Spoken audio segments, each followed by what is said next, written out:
is approaching, so that means we're right on time for some delicious apple fritters. Come on, y'all. Let's get this recipe going. Okay, so we're starting off with some self-rising flour, and I'm using Martha White today. We're going in with 2½ cups.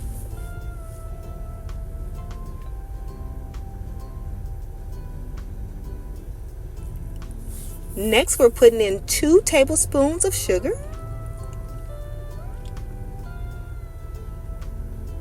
Okay, and now we're putting in 2 tablespoons of brown sugar. You can use light brown or dark brown. I usually use light brown, but I didn't have that today, so dark brown is going to work for me. It's going to work just fine.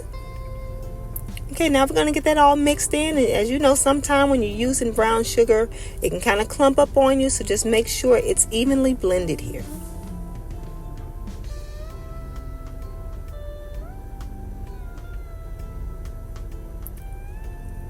Now we're going in with 1 stick of salted butter. And I got mine frozen out of the freezer, and I'm just going to use a cheese grater and grate this butter in here. And I'm actually using a different kind of grater. This is actually a stand-up grater. So it's not going in here like I want it to. As you can see, it's supposed to be a stand-up, but I'm making it work, y'all. We're just going to grate all that butter till we get it, till it's all gone, rather.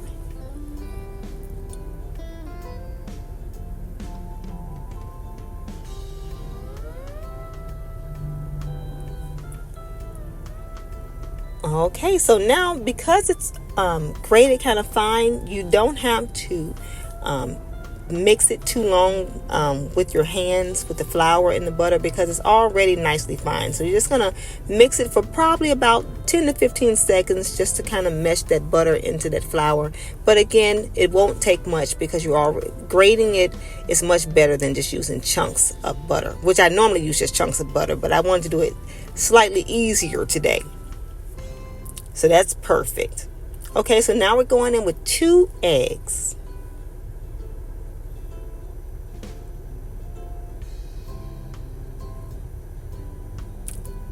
Okay, and I don't know if you all are new to my channel. I actually have a different apple fritter recipe that's using apple pie filling. This is my fresh apple fritter recipe, and I think it's going to work much better for a lot of you too.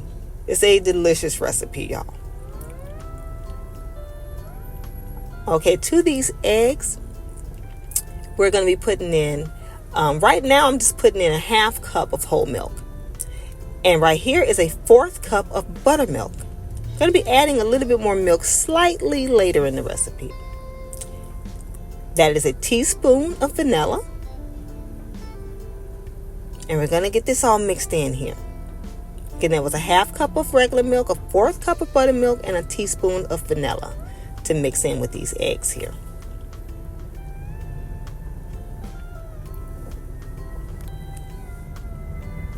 Okay, so now this recipe is calling for 2 apples. I have 1 Granny Smith and 1 Honeycrisp. I like to blend both because I like the tartness of the Granny Smith and the sweetness of the Honeycrisp. But you can use both Honeycrisp. You can use both apples. Could be Granny Smith. It's completely up to you.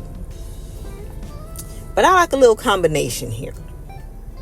Okay, so after I get them nice and peeled, I'm just going to cut around the core of the apple here.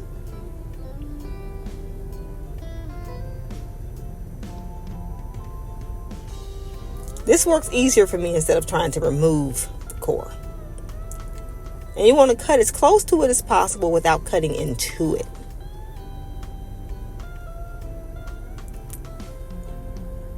That's perfect.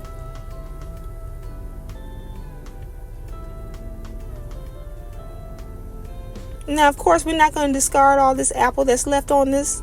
We're going to cut that off too.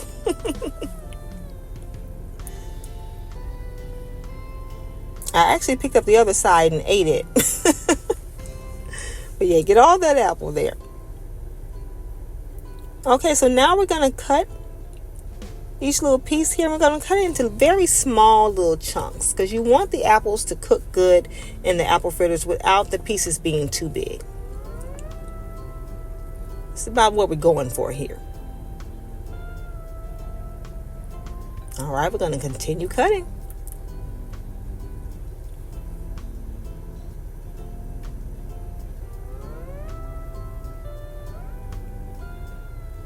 Okay, so they're all cut up here. And again, this is the size we're going for.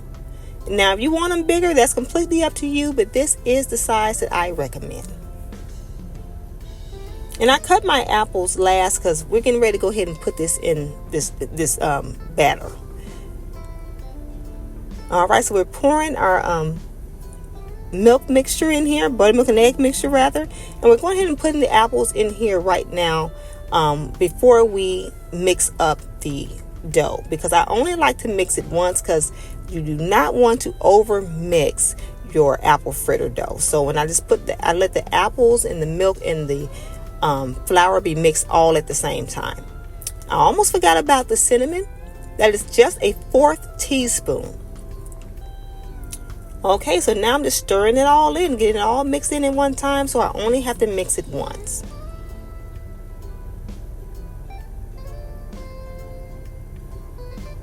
And right here, I noticed that I need to add a little bit more milk, and I didn't have it on camera. I ended up adding another 1/4 cup of whole milk.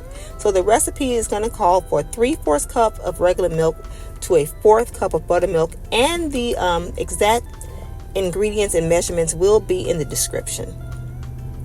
So this is after I added that additional 1/4 cup of whole milk.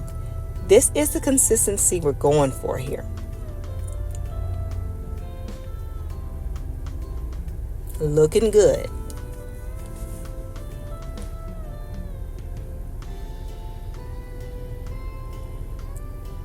Okay, so in a nice skillet here, I'm using cast iron. We're going in with 2 cups of vegetable oil. You can use canola, you can use peanut oil, but I'm using vegetable. Again, that's 2 cups. I'm just checking the oil with a little bit of flour. As you can see, it's not bubbling too good right here, so I know it's not ready. Because you want to cook on about 350 degrees, but I do not have a thermometer. I rarely ever use a thermometer when I'm frying anything. Okay, so now when I put that flour in there, I can see how the flour is bubbling up pretty good. It's just about ready.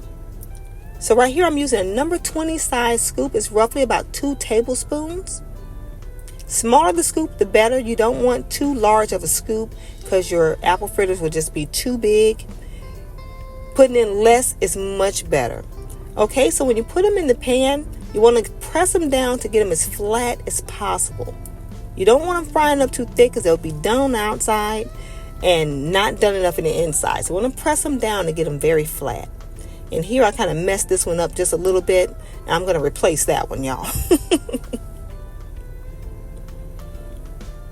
Again, just scooping them out and giving them a good press here.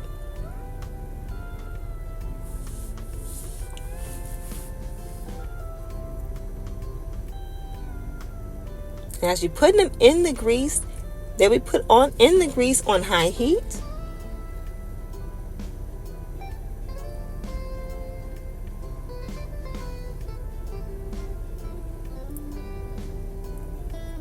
Okay, so I've already replaced that other one. Got me a little bit slightly better looking apple fritter here. Okay, so once they're all in here, I turn the heat down to roughly medium heat. You don't want them cooking too fast because they will get way too dark on the outside before they're done. So just turn it down between high heat to medium heat, in between there. The key to a good apple fritter is definitely cooking it on the right temperature. Now I'm flipping it. It is a beautiful golden brown. They've only been frying for roughly, I guess these have only been cooking maybe about 40 good seconds here. And I flipped that a little sloppy. Y'all don't do what I just did. Normally I would use some tongs, but I have a fork I'm using today. Just a good old handy fork here. Okay, and these are coming along so good. Okay, so after they're frying, after you flip them real good, now you're going to work it between a medium to low heat, maybe closer to medium, but a little bit farther away from that high heat. Again, the second side needs to cook on a slightly lower temperature. But still, you want to cook them at a high enough temperature to where they will cook without getting greasy. And that was one of the issues I had with my other video with the apple pie filling. Some people, they said theirs turned out great. Other people said they couldn't get them to not be greasy. And I believe the apple pie filling just didn't work for a lot of my viewers. So this is a great recipe that I think will get a better result for most people here.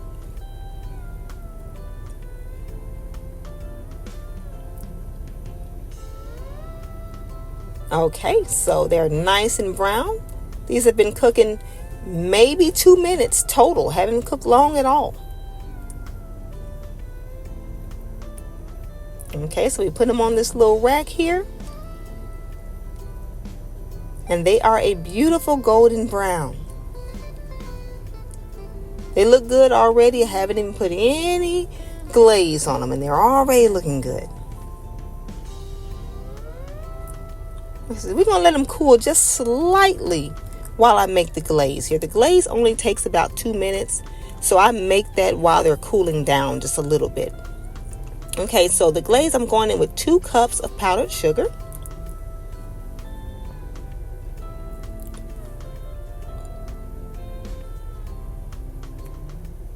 Okay, we're going in with a 1/4 cup of milk. And roughly a teaspoon of vanilla.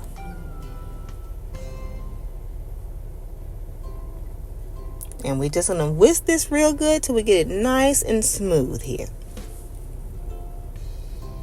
I've made this glaze on many videos.